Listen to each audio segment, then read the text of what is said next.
Quality के जितने भी लोग हैं सब टाइट रहे, काहे कि माता के विसर्जन में लफुअन के टोली घूम रहा है।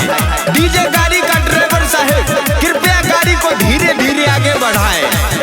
ललका टी शर्ट वाला रहे भाई रे, साइड होके आइए माता आनंद लेते हुए माता का विसर्जन कियो। सरस्वती मैया के होय छै विसर्जन। रे लड़का रे तुम ही को बोल रहा है रे। सरस्वती मैया के होय छै विसर्जन, पी के जे नशा में डोलबी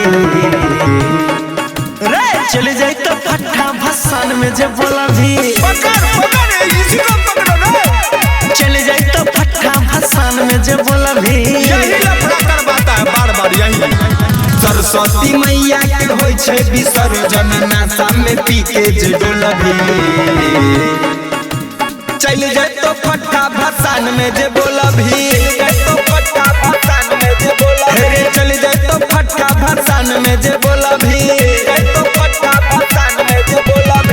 नवयुवक शारदा सहयोग समिति की ओर से आप सभी को हार्दिक अभिनंदन करती है और करती रहेगी।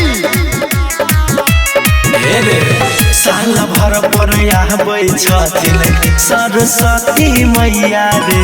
डीजे वाले भैया गाड़ी को धीरे धीरे आगे बढ़ाओ। नाच गाई कर विदाई कर के पूजैया रे। मैया के विदाई में करे नहीं तू हंगामा, नाच गाई झूमी ले करे नहीं तू डरावा। अरे चलता हूँ कट्टा गहली बाबू, अरे चलता हूँ कट्टा गहली बाबू, आपस में जलना भी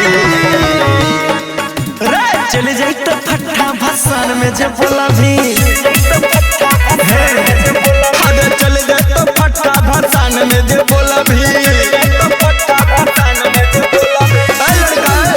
गाड़ी पर चल रहा है, उतरो नीचा। साइकिल वाले भैया थोड़ा साइड बना के चलिए, आगे दिक्कत हो रहा है। चलिए आइए नीचे उतर के नाच रे बाबू, छीटे बहुत भीड़ रे। भीड़ में धक्का मुक्की ना करे। सुन कर भीजिए रंगदारी रे बाबू, देव पकड़ के चीर रे।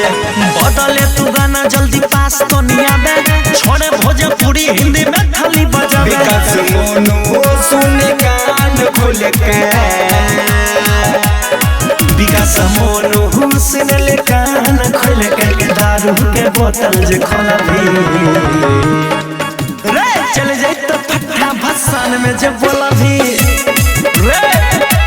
हाँ चले जाए तो फट्टा भसान में जे बोलबी।